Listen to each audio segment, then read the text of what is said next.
Вот такой вот турмерик вырастила я в домашних условиях. Вот такой вот удивительный турмерик. Вообще у меня получилась целая вот такая вот, у меня вообще получилась целая вот такая вот миска этого турмерика. Но вынуждена я была вырастить этот турмерик. В общем-то, и не собиралась.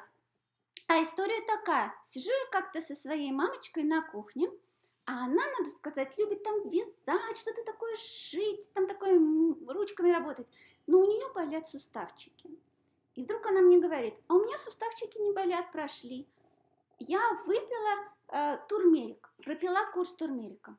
Я думаю, что за волшебный такой турмерик, что за корешок такой? И стала про него читать. И жуткая, дикая просто история про этот турмерик. Пришлось мне вот органик, настоящий вот такой вот натуральный турмерик для мамочки выращивать самой. Вот она какая жуткая история произошла про турмерик. В основном весь турмерик выращивается в Бангладеш. И там маленькие фермочки выращивают его, а славится турмерик своим прекрасным солнечным желтым цветом. И вот однажды, в каком-то затертом 80-м году, происходит огромное наводнение там. И весь турмерик не уродился. Он какой-то получился не желтый, а коричневый. И как же его продавать? Ведь приезжают закупщики и покупают его. И тогда кто-то из этих хозяйств, из этих маленьких фермочек догадался опустить турмерик, вот эти клубеньки, в чан с краской. А краску они взяли ту, которой красили мебель рядом. Эта краска называется хромат свинца, хромовый желтый называется. Это индустриальная краска, которая вредная, совершенно ядовитая. В ней мало того, что свинец, это канцероген, там хром находится. И вот эта вот краска, которая хороша для того, чтобы ватерлинию у кораблей снаружи красить, чтобы ни с чем не соприкасалось. Они в этом чане с этой краской искупали весь свой турмерик. И у него получился прекрасный желтый цвет. Конечно, остальные соседи сделали то же самое. Конечно, через несколько лет их поймали и сказали больше этого не делать. Но дело в том, что это было в далеком 80-м затертом году, а за последние 10 лет 15 реколов было, 15 отзывов турмерика разными брендами, разными компаниями, потому что они были загрязнены вот этим вот красителем. То есть доверия никакого. Придется выращивать свой турмерик, конечно, дома, в домашних условиях. Это очень легко, очень просто. Обычному человеку много турмерика не надо. Из совсем небольшого горшка получилась вот такая вот огромная миска у меня. Вот сейчас я расскажу просто в 2 словах основные моменты. Как же вырастить турмерик? Конечно, все начинается с первого клубенька.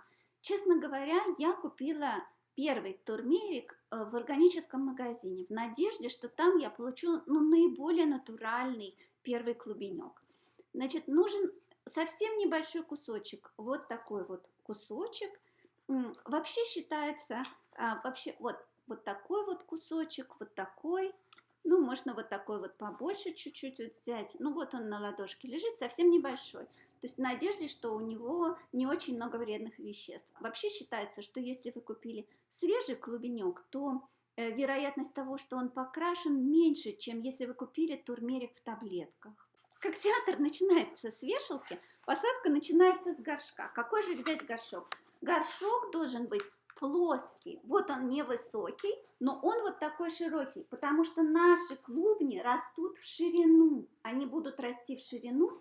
И чтобы получить побольше клубенечков, нам, конечно, надо будет взять такой горшок. Вот, например, вот в этом горшке я вырастила вот эти вот клубеньки. Прямо вот конкретно в этом горшке. Посмотрите, как интересно. Вот эта миска, вот эта вся, она получилась прямо вот из этого горшка. То есть весь горшок был заполнен вот этими клубнями. Вот это да. Наш турмерик будет расти в стороны, то есть ему нужно это место. Значит, как мы сажаем? Просто взять землю, насыпать землю. Все равно какая, лишь бы не глина, но может быть садовая, из-под цветов, которые раньше вы сажали, ничего особенного. Вы сажаете. Сверху, когда вы сажаете, просто кладете этот клубенек и засыпаете где-то инч 2 сантиметра землей. Этого достаточно. Вы не хотите на дно класть этот клубенек, потому что когда он растет, у него корни растут вниз. Поэтому ему нужна земля внизу. Посадили свой клубенек. Надо сказать, что турмерик прорастает очень долго, где-то несколько месяцев. И когда просто стоит горшок, наполненный землей, очень трудно запомнить, что мы ждем через несколько месяцев турмерик. Я не в состоянии этого запомнить. У меня очень много цветов, и я просто не запомню, выставлю его на мороз, начну туда что-то новое сажать. И поэтому я нашла такую уловку.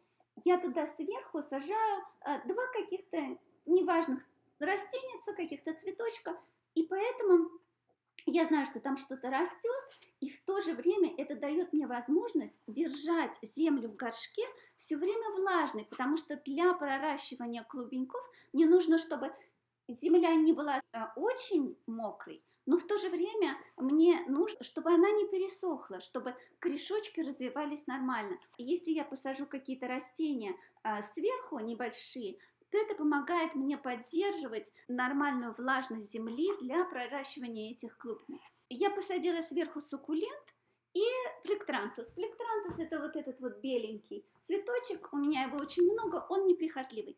Оба эти растения не требовали очень много воды. Это ключевой момент. Они не требовали много воды, поэтому я не заливала этот горшок. Но все время немножечко была влажная почва. И, конечно, вы себе представить не можете, когда через несколько месяцев стал прорастать турмерик, я не смогла вспомнить, что я его туда сажала. Вот так вот, склероз садовода. Прямо из центра стало вырастать быстро растение. Я даже не могла понять, что же это такое, так быстро вырастать. Не могла вспомнить, что же я посадила. Ждала, конечно, какие-то цветы, но никаких цветов не оказалось, а растение выросло просто, оно мне было по пояс, такое высокое. Когда я потрогала листочки, оказалось, что они источают замечательный запах, такой вот имбиря, такой остренький, прямо прекрасный запах. И мгновенно этот запах прояснил мою память. Я тут же вспомнила, что я в этот горшок посадила турмерик. В этот момент, конечно, турмерик очень быстро рос, и его надо было часто поливать каждый день, конечно. И благодаря этому он набирал свои клубеньки, запасал там воду, питательные вещества и растил свои клубеньки и выращивал свои листья. Осенью, когда пришла осень, конечно, мы его выкопали.